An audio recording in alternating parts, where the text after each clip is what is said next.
오늘 우리에게 주신 하나님의 말씀은 고린도전서 2장 16절, 이사야서 40장 13절에서 14절, 빌립보서 1장 8절, 2장 5절에서 8절 말씀입니다.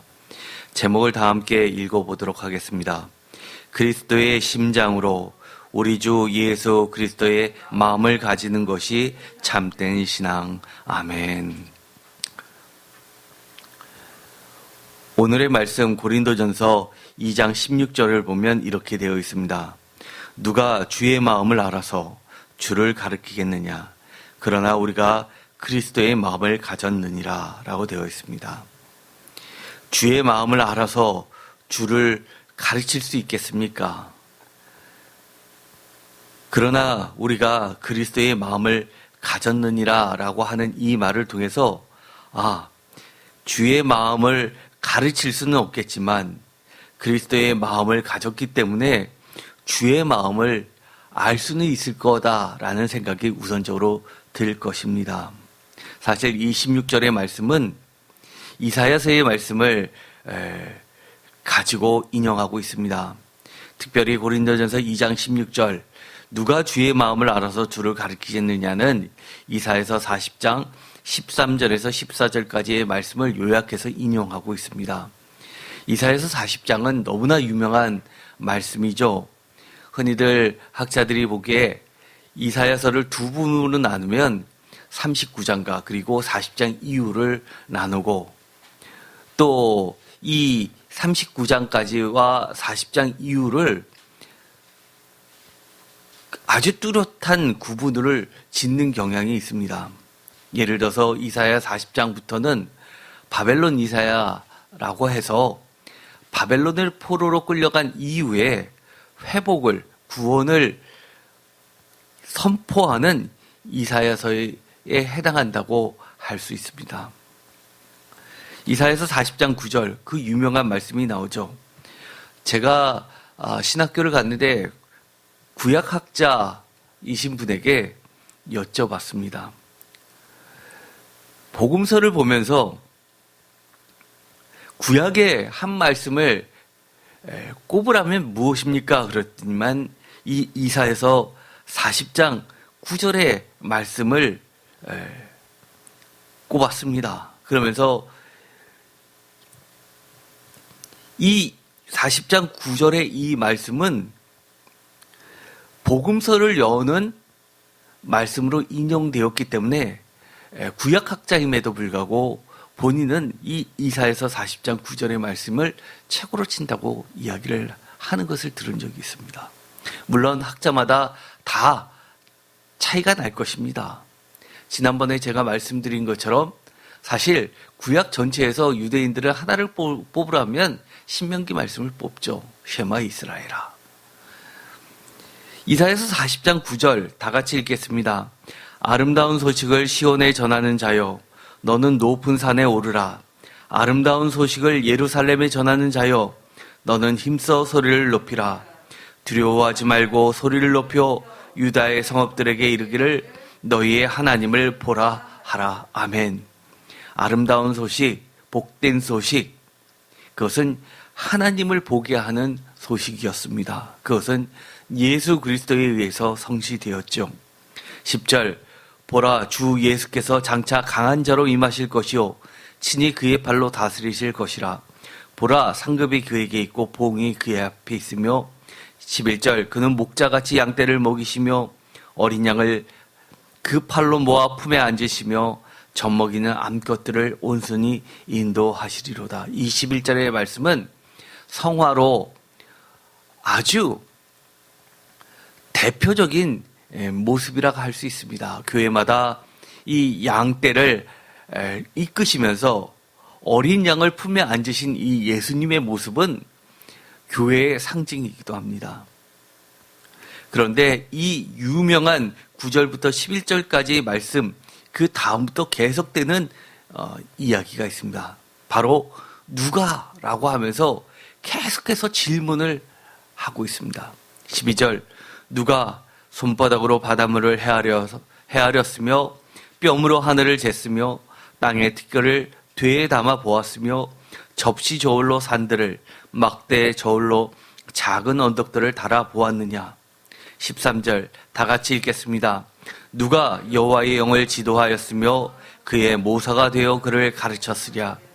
그가 누구와 더불어 의논하셨으며 누가 그를 교훈하였으며 그에게 정의의 길로 가르쳤으며 지식을 가르쳤으며 통달의 도를 보여주었느냐. 누가 가르쳤느냐라는 이 구절은 아까 이야기했던 고린도전서 2장 16절의 말씀으로 요약되고 있습니다. 누가 주의 마음을 알아서 주를 가르치겠느냐라는 구절로 요약되고 있습니다. 여기서 주라는 것은 이사야서를 근거로 하면 여호와 하나님입니다. 그런데 그 뒤에 보면 사도 바울은 아주 절묘하게 예수 그리스도로 바꿔놓고 있습니다. 그러나 우리가 그리스도의 마음을 가졌느니라 라고 하면서 이 16절 상반절의 주의 마음을 그리스도의 마음으로 바꿔도 틀리지 않습니다. 또 16절 하반절의 그리스도의 마음을 또한 이사야서를 근거로 해서 하나님의 마음이라고 해도 틀리지 않게끔 아주 절묘하게 사도 바울은 선포하고 있습니다. 주 이퀄 하나님 이퀄 예수 그리스도라고 돌려서 선포하는 것 같습니다. 여기서 보면 이 주의 마음, 그리스도의 마음을 같은 것이라고 보았을 때 이 마음이라는 것이 도대체 어떤 것일까요? 이 고린도전서 2장 16절에 있는 주의 마음이라고 하는 이 마음은 원어로 헬라어로 누스입니다. 그런데 이 누스는 어떻게 보면 감정적인 것이라기보다는 굉장히 이성적인 겁니다. 영어로 치면 허트라기보다도 마인드입니다. 정신이고 이성입니다. 예수 그리스도의 마음, 이것은 새 창조를 만드는 모든 근원적인 능력을 나타냅니다. 왜냐하면 이 주의 마음, 그리스도의 마음이라는 것은 이미 우리가 살펴본 것과 같이 이사야서 40장 13절과 14절을 요약해 놓았기 때문에 여기 있는 이 하나님, 주 하나님의 마음이라는 것은 그야말로 온 세계를 창조하셨던 그런 마음입니다. 정신입니다. 그런데 이것이 그저 생각 속에 머무는 것이 아니라 불가능해 보이는 것, 이룰 수 없는 것을 이루시는 하나님의 능력이 됩니다. 쉽게 말해서 새 창조를 이루는 아주 근원적인 하나님의 생각이고 마음입니다. 그래서 도저히 해방이 일어날 것 같지 않았었던 이스라엘 역사에 출애굽과 같은 일은 두 번 다시 없을 것 같은 일이 이사야서 40장 13절과 14절에 이처럼 새롭게 일을 만드시는 하나님의 마음으로 표현되고 있기 때문입니다. 이것을 보면 바로 이 고린도전서 2장 16절에 있는 사도 바울이 이야기하는 누가 주의 마음을 알아서 주를 가르치겠느냐. 그러나 우리가 그리스도의 마음을 가졌느니라 하는 것을 보아서 이 그리스도의 마음을 가지면 우리 삶에 도저히 있을 것 같지 않는 불가능해 보이는 새로운 새 창조가 일어나는 것을 암시하고 있습니다. 그것은 14절에 있는 것처럼 육에 속한 사람은 하나님의 성령의 일을 받지 아니하고 또 어리석게 보이고 알 수도 없고 분별될 수도 없는 일을 그리스도의 마음을 통해서 새롭게 창조가 되어 영에 속한 사람이 되어서 영적인 일을 영적인 것으로 분별하는 새로운 능력이 됩니다. 즉 성령님의 다스리시는 영의 사람이 되는 새로운 인간을 창조해내는 마치 창세기 1장과 2장의 일을 시작하는 듯한 선포이기도 합니다. 그렇기 때문에 우리가 그리스도의 마음을 반드시 가져야만 됩니다. 그리스도의 마음이 없으면 어떻게 보면 우리는 신앙생활을 제대로 할 수조차도 없고, 신앙생활을 우리가 육에 속한 상태로 육적인 일로서 신앙생활을 열심히 하기는 하지만 여전히 육에 속한 사람일 뿐이지 영에 속한 사람도 아니고 성령의 일을 받지도 못할 뿐더러 나는 하느라고 하고 나는 마음으로 하나님을 사랑하고 예수님을 사랑한다고 하지만 여전히 하나님을 기쁘시게 하지 못하는 결과에 도달할 수 있다는 겁니다.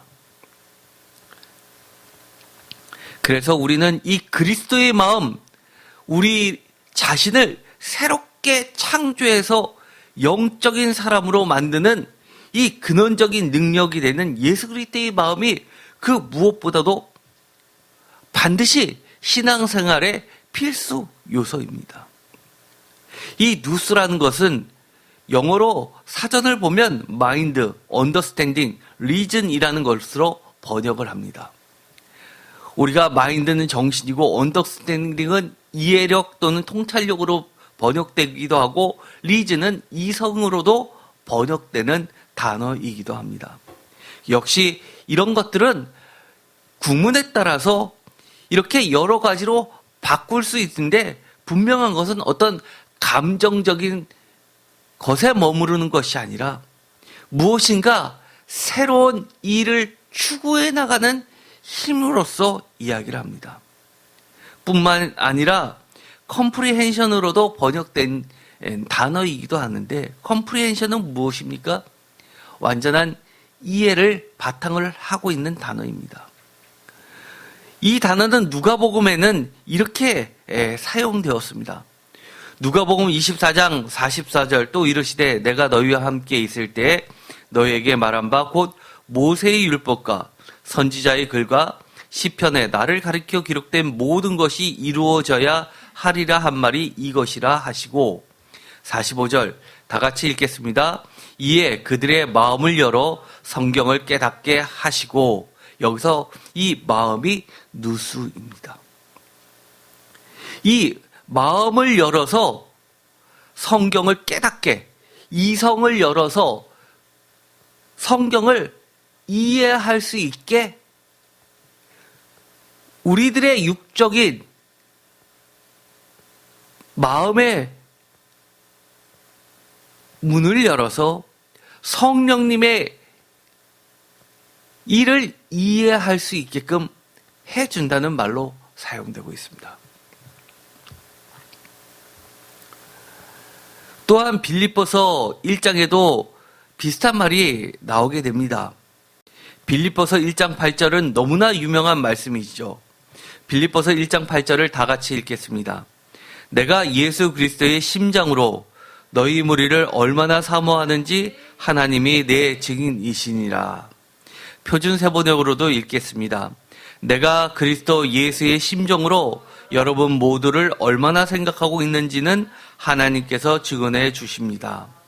여기서 예수 그리스도의 심장으로 이야기하니까 우리는 예수 그리스도의 마음으로 쉽게 이해를 하고 있습니다. 그런데 원문을 보면 이 그리스도의 심장 또는 예수의 심정으로 되어 있는 이 단어는 빌립보서 1장 8절 내가 예수 그리스도의 심장으로 너희 무리를 얼마나 사모하는지 하나님이 내 증인이시라 라고 할 때 이 예수 그리스도의 심장을 예수 그리스도의 마음으로 이해하기 쉽습니다. 그러나 여기서는 아까 이야기했던 누수가 아닙니다. 헬라어 원문을 보면 이 예수 그리스도의 심장이라고 되어 있는 이 심장은 마음속 깊은 것을 이야기합니다. 예를 들어서 빌립보서 1장 8절 원문을 보면 이 심장은 스플랑크나라는 단어인데 이것은 창자나 내장이나 사람의 깊은 속을 나타낼 때 사용하는 단어입니다. 그럼에도 불구하고 이 빌립보서 1장 8절의 이 심장은 우리나라 말하고도 비슷한 말이 있습니다. 예를 들어서 우리나라 말에 애간장이 녹는다라는 말은 우리의 심장, 마음속 깊은 곳부터 흘러나오는 그래서 우리 몸 전체인 전인격을 나타낼 때 쓰는 단어이기도 합니다. 마찬가지로 빌립보서 1장 8절에 이 심장 또는 심정이라는 이 단어는 창자이지만 내장이지만 전인격을 나타내는 단어이기도 합니다. 그래서 이 빌립보서 1장 8절을 보면 이렇게 되어 있습니다. 표준세 번역에서는 내가 그리스도 예수의 심정으로 여러분 모두를 얼마나 생각하고 있는지 하나님께서 증언해 주십니다. 라고 되어 있고, 그리고 공동 번역에서는 독특하게 이것을 지극한 사랑이라고 번역을 하고 있습니다. 그래서 이 공동 번역으로 한번 읽어보면 내가 그리스도 예수의 지극한 사랑으로 여러분을 그리워하고 있다는 사실은 누구보다도 하나님께서 잘 알고 계십니다. 여기서 보면 지극한 사랑으로 번역을 하고 있다는 겁니다. 창자와 내장인데 우리나라 말로는 애간장이 녹는다라는 것에서 출발해서 이 공동 번역은 한국 사람들이 이해하기 가장 쉬운 말로 바꾼 것이 바로 여기서 본 것처럼 지극한 사랑으로 마치 좀 많이 의역이 된 듯한 것 같지만 우리가 이해하기에는 오히려 더 가깝게 느껴집니다. 또한 이 마음에 관련된 이야기들이 있습니다. 사도행전 1장 16절부터 나오는 유명한 이야기가 있죠.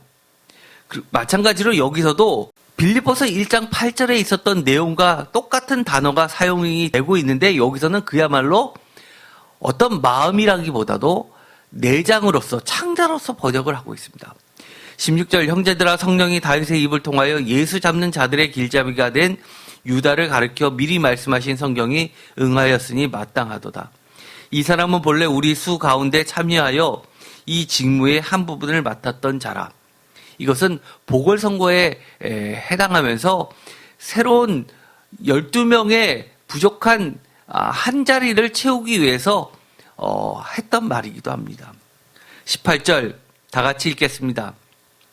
이 사람이 불의의 삭스로 밭을 사고 후에 몸이 곤두박질하여 배가 터져 창자가 다 흘러나온지라. 여기서 보면 똑같은 빌립보서 1장 8절의 말씀인데 여기서는 글자 그대로 창자로 번역되었고 창자를 이야기합니다. 그런데 요한일서 3장 17절에 보면 이것은 좀 더 상징적인 의미로 발전하게 됩니다. 요한일서 3장 17절 다 같이 읽겠습니다. 누가 이 세상의 재물을 가지고 형제의 궁핍함을 보고도 도와줄 마음을 닫으면 하나님의 사랑이 어찌 그 속에 거하겠느냐. 표준세 번역으로도 읽어보겠습니다. 누구든지 세상 재물을 가지고 있으면서 자기 형제다, 자매의 궁핍함을 보고도 마음문을 닫고 도와주지 않으면 어떻게 하나님의 사랑이 그 사람 안에 머물겠습니까? 분명히 이것은 마음속 깊은 것을 이야기하는데 사람 안 또는 그 속에라고 하면서 사실은 속에 있는 것이 겉으로 펼칠 때는 이것도 마찬가지로 전인격을 나타내는 단어로 의미 전환을 하게 됩니다.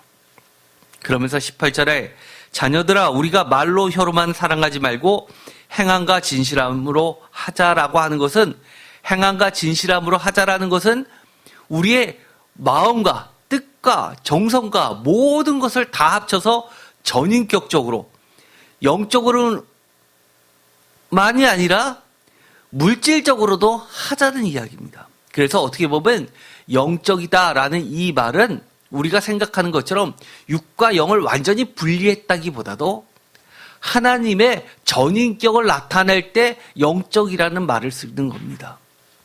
그래서 어떤 사람들은 예수님을 믿을 때 영적으로 믿으면 되지라고 하는 말처럼 굉장히 오해를 많이 사는 단어가 없습니다. 그럴 때는 영적으로만 믿는다. 요한일서 이 3장 17절과 18절을 보면 어떻게 되어 있습니까? 하나님의 마음을 가지고 우리가 이 땅에서 실제로 먹고 자고 하는 이 몸에 관련된 여러 가지 물질적인 것을 포함해서 하나님의 마음을 이 땅에 실현시키는 모든 것이 바로 영적인 것이 되는 겁니다. 그렇다는 것을 보면 지금까지 내용을 보더라도 그리스도의 마음이다, 하나님의 마음이다 라고 하는 것은 보이지 않는 숨겨져 있는 기쁨 속에 있는 것인 것 같지만 결코 이 보이는 세상, 이 땅에 사는 데와 분리되지 않은 전 세계를 이야기합니다. 우리가 몸담고 있는 이 물질적 세계까지를 다 포함하고 있는 겁니다. 빌립보서 2장 5절에 보면 또 마음의 이야기가 나오게 됩니다. 빌립보서 2장 5절 다 같이 읽겠습니다. 너희 안에 이 마음을 품으라 곧 그리스도 예수의 마음이니. 이것도 우리가 생각 또는 어떤 감정상의 마음 이렇게만 이해하신다면 온전히 영적인 것을 이해하지 못하고 하나님의 마음을 전혀 이해하지 못하는 것입니다. 우리가 하나님의 사랑한다고 하면서 하나님의 마음을 이해하지도 못하고 알아차리지도 못하면 우리의 육신에 신앙생활에 머물 수밖에 없다는 것을 단적으로 보여주고 있는 겁니다. 여기서 빌립보서 2장 5절에 있는 그리스도 예수의 마음이라고 하는 것은 또 다른 단어를 쓰고 있습니다. 프로네오라는 이 단어는요, 이해나 생각이나 판단이나 정신을 이야기합니다.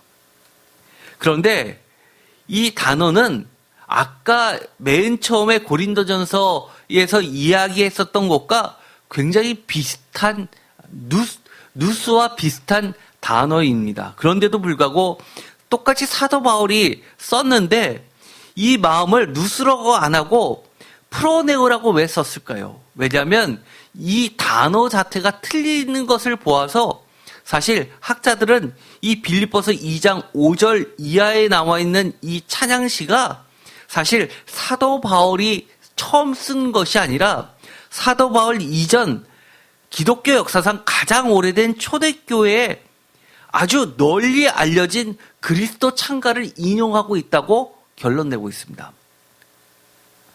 빌립보서 2장 5절에 있는 너희 안에 이 마음을 품으라 곧 그리스도 예수의 마음이니 하는 이 마음은 어떤 것이냐 하면 우리가 CCM도 있죠. 다 같이 6절부터 읽어보도록 하겠습니다. 그는 근본 하나님의 본체시나 하나님과 동등됨을 취할 것으로 여기지 아니하시고 오히려 자기를 비워 종의 형체를 가지사 사람들과 같이 되셨고 사람의 모양으로 나타나사 자기를 낮추시고 죽기까지 복종하셨으니 곧 십자가에 죽으심이라.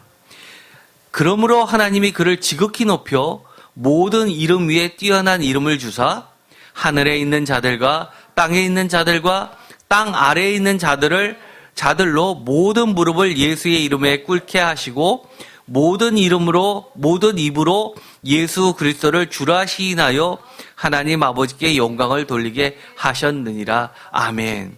이 6절부터 11절에 있는 것이 하나의 찬송시입니다. 원문으로 읽어보면 원문에는 다른 구절보다 시구는 한 칸 들여서 안으로 집어넣어서 따로 표시를 해뒀는데 대표적으로 이 6절부터 이 찬양시가 그렇게 되어 있습니다. 사도 바울은 자신이 쓴 이 시가 찬양시가 아닌데도 불구하고 기독교 공동체들이 모두 다 예수 그리스도께 예배드리는 이 시간에 함께 늘 불렸던 이 찬송을 다시 한번 빌립보 교회에 보낼 때 같이 찬양을 드리면서 이 안에 담겨져 있는 그리스도 예수의 마음을 품으라고 권면해주고 있습니다. 여기서 보면 어떤 것입니까? 마음으로만 나눠졌습니까? 결코 그렇지 않습니다. 생각으로만 나누어졌습니까? 낮추셨습니까? 생각으로만 순종하셨습니까? 여기서 핵심은 그거죠. 근본은 하나님과 본체라는 겁니다. 그럼에도 불구하고 동등됨을 취할 것으로 여기지 아니하고 오히려 자기를 비워 종의 형체를 가지다 사람들과 같이 되셨고 사람의 모양으로 나타나서 자기를 낮추시고 죽기까지 복종하셨고 결국 십자가에 죽으셨다는 겁니다. 그리스도 예수의 마음은 생각으로만 그치는 것이 아닙니다. 전인격을 통해서 십자가에 죽으심으로써 십자가에 죽으신 예수를 그리스도라고 고백하는 모든 사람들에게 지금까지는 없었던 새로운 새 창조의 일을 여전히 2000년이 지난 지금에도 계속해서 이루어나는 새 역사를 창조해내는 놀라운 비밀입니다. 그래서 하나님은 이렇게 만드셨다는 겁니다. 9절에 이름으로 하나님이 그를 지극히 높여 모든 이름 위에 뛰어난 이름을 주사 하늘에 있는 자들과 땅에 있는 자들과 심지어 땅 아래에 있는 자들로 모든 무릎을 예수의 이름에 꿇게 하셨다라고까지 이야기합니다. 이 땅 아래에 있는 자들, 무덤 속에 있는 자들, 스올에 있는 자들, 이 이야기는 오늘날의 개신교에서는 별로 언급되지 않은 거지만 제가 7년 전에 이 사순절 기간 동안에 마지막 주님의 발자국 7일째 되는 날 무덤 속에 갇히신 예수님께서 저 지하 세계로 내려가셔서 모든 억압을 푸셨다는 것을 말씀을 드렸고 그것이 오늘날의 사도신경에 포함이 됐다고 말씀을 드렸습니다. 어쨌든 간에 우리가 다 이해는 못하지만 토요일이 그저 주님께서 침묵하셨던 침묵의 날이 결코 아니고 모든 죽음을 해방시키는 새로운 창조의 날이었다고 제가 말씀을 드린 적이 있었습니다. 이처럼 초대교회에서는 이미 이처럼 예수 그리스도의 이 마음은 결코 생각 속에 그리고 허공 속에 머무는 것이 아니라고 이야기하는 겁니다. 이 프로네오라는 이 말은 아까도 봤듯이 누스가 언더스탠딩으로 번역됐던 것과 똑같이 여기서도 마찬가지로 언더스탠딩으로도 번역됩니다. think, mind로도 번역이 되지만 좀 더 나가면 judge나 carefor로도 번역이 되는 단어이기도 합니다. 어쨌든 간에 이 모든 것을 통해서 우리는 그리스도의 마음을 이해할 필요가 있습니다. 이 단어는 고린도전서 13장 11절에 이렇게 번역되고 있습니다. 내가 어렸을 때는 말하는 것이 어린아이와 같고 깨닫는 것이 어린아이와 같고 다 같이 읽겠습니다. 생각하는 것이 어린아이와 같다가 장성한 사람이 되어서는 어린아이의 일을 버렸노라. 여기서는 마음을 생각하는 이라고 번역하고 있다는 겁니다. 생각입니다. 깨닫는 겁니다. 로마서 12장에도 이렇게 번역을 하고 있습니다. 내게 주신 은혜로 말미암아 너희 각 사람에게 말하노니 다 같이 읽겠습니다. 마땅히 생각할 그 이상의 생각을 품지 말고 오직 하나님께서 각 사람에게 나누어 주신 믿음의 분량대로 지혜롭게 생각하라. 여기서도 마찬가지로 생각으로 번역하고 있지만 이것은 머릿속에 남아있는 생각으로 머물러라고 이야기하는 것이 아닙니다. 어떻게 보면 어떤 행동의 출발이 되고 있는 것을 이야기합니다. 오늘 말씀 고린도전서 2장 16절 이 말씀은 이사야서 40장 13절과 14절의 말씀을 요약해 놓았고 이 마음은 분명하게 이사야서를 근거로 한다 그러면 단순히 생각이나 영적인 일, 우리가 흔히 이야기하는 이런 육과 분리된 영적인 거로만 취급되는 것이 아니라 우리가 속해 있는 이 육의 세계를 모두 다 새롭게 하나님의 생각으로 하나님의 세계로 바꾸는 놀라운 능력이 되었습니다. 이것은 비슷한 단어이기는 하지만 다른 단어로 쓰였던 빌립보서 1장 8절과 2장 5절에서 8절까지의 말씀에도 그대로 적용이 되었습니다. 우리가 오해하기 쉬운 것은 깨닫는 것, 이해하는 것, 이 모든 것이 자꾸 우리가 지식적인 것으로만 생각한다는 겁니다. 16절 다시 한번 읽어보도록 하겠습니다. 누가 주의 마음을 알아서 주를 가르치겠느냐? 그러나 우리가 그리스도의 마음을 가졌느니라. 아멘. 우리가 신앙생활을 할 때는 주의 마음을, 그리스도의 마음을 배우는 것이 매우 중요합니다. 그런데 우리가 주의 마음을 알게 되었다고, 깨닫게 되었다고, 우리가 우리의 신앙이 더 한층 성숙되었다고 생각한다면 오산입니다. 우리가 마가복음에도 나와 있듯이 씨 뿌린 자의 비유에서 말씀을 기쁨으로 받았지만 곧 사탄이 와서 뺏는 것을 보게 됩니다. 어떻게 보면 많은 열매를 맺는 데 있어서 아주 초보 중에서 왕초보 단계에 있어서 주의 마음을 기쁨으로 받는 수준에 있음에도 불구하고 마치 내가 주의 마음을 알았다, 그리스도의 마음을 알았다라고 해서 나는 굉장히 신앙이 높아진 것으로 착각하는 경우가 너무나 많다는 겁니다. 우리가 좀 더 우리의 자신을 돌아볼까요? 한번 솔직해 볼까요? 21세기 대한민국의 이 기독교 교회들을 돌아볼까요? 과거 60년대, 70년대 그때 교회 교인들은 확실히 지금보다도 학력 수준이 못 배우신 분들이 많았습니다. 그렇지만 그럼에도 불구하고 하나님을 섬기는 데 있어서는 우리가 지금 놀랄 정도로 그들은 정말 하늘을 쳐다보지도 못하고 가슴을 치면서 회개 기도 드리는 자들이 너무나 많았습니다.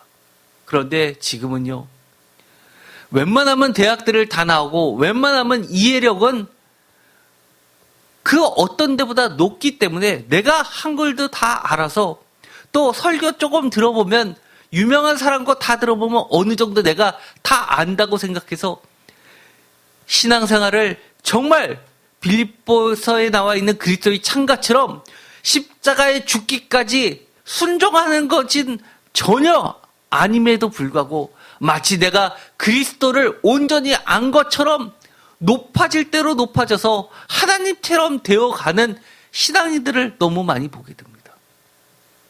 그것은 오늘날 이야기했던 주의 마음을 아는 것이 아니고 그리스도의 마음도 이해하지 못하는 겁니다. 여전히 육에 속하고 영적인 것과는 전혀 관련이 없는 삶들입니다. 우리가 매주 나와서 예배를 드리면서 성경 말씀을 배웁니다. 왜 배울까요? 내가 하나님처럼 높아지라고 배울 거예요? 아니요. 그리스도의 마음을 배우기 위해서 우리가 하나님의 말씀을 배우는 겁니다. 결국 하나님의 말씀을 첫 발자국 제대로 이해해서 그리스도의 마음을 가지고 죽기까지 복종하고 순종하는, 결국은 십자가의 자리까지 나아가는 우리들이 되자고 그렇게 하는 것 아니겠습니까? 다시 한번 우리가 마치 대학에서 지식을 배워서 상아탑이라고 스스로를 자부하는 그런 모습으로 신앙생활을 한다 그러면 우리 모두 우리 자신을 처음부터 다시 시작해 봐야만 합니다. 오늘 사도 바울은 우리에게 이렇게 가르치고 있습니다. 누가 주의 마음을 알아서 주를 가르치겠느냐. 그러나 우리가 그리스도의 마음을 가졌느니라라고 하면서 이 그리스도의 마음이 갖게 되면 정말 얼마나 많은 변화가 우리의 일상의 삶 속에서 하나님께서, 성령님께서 많은 부분을 새 창조하게 되는지를 보여주고 있습니다. 과거에는 육에 속한 사람으로서 성령의 일들을 받지 않았는데 이제는 영에 속한 사람으로서 성령의 일을 기쁨으로 받게 되고 어리석게 보였던 것들이 이제는 너무나 귀하고 값지게 보이고, 또 전에는 이해할 수 없었던 일들이 정확하게 영적으로 분별되어서 하나님이 기뻐하시는 모습으로 하나님이 기뻐하시는 일을 내가 내 몸을 쳐 복종하면서 이뤄내는 자신을 발견하게 될 것입니다. 그래서 고린도전서 2장 13절에 있는 것처럼 비로소 영적인 것은 영적인 것으로 분별할 수 있게 되고, 언제나 사도 바울이 그랬던 것처럼 정말 내 자신을 굴복시켜서 마지막 때 내 자신이 버림받지 않기 위해서 끊임없이 십자가의 그 예수 그리스도의 표대를 향해서 달려가는 우리 자신을 보게 만드는 것입니다. 오늘 이 16절의 말씀을 다시 한번 읽으면서 우리가 이제는 생각 속에 머무는 것이 아니라 이사야서 40장에서 이야기했던 그 새 창조를 이루시는 하나님의 마음을, 우리도 예수 그리스도의 마음을 갖게 해달라고 간절히 소망했으면 좋겠습니다. 그리스도의 마음을 가지면 우리가 더 이상 가르치지 않아도, 일일이 이런 거 저런 거 이야기하지 않아도 알게 됩니다. 오늘날 많은 기독교에서 자꾸 적용 중심으로 하다 보니까 마치 율법에서 이건 하고 이거는 하지 말고 자꾸 그런 식으로 가는 것 같아서 안타깝습니다.